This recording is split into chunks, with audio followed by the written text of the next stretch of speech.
Ezra and the captives returned to Jerusalem. Part 2 of 8. Cyrus, the great king, was a friend to the Jews, who at this time were still living in the land of Chaldea, between the Tigris and Euphrates rivers.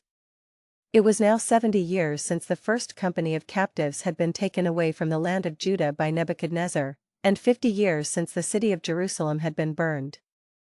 By that time, the Jews were no longer looked upon as captives in the land of Chaldea.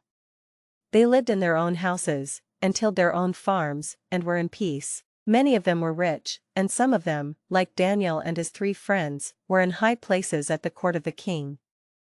You remember that in the early days of the captivity, Jeremiah the prophet wrote a letter to those who had been carried away to Babylon, telling them that after 70 years they would come back to their own land.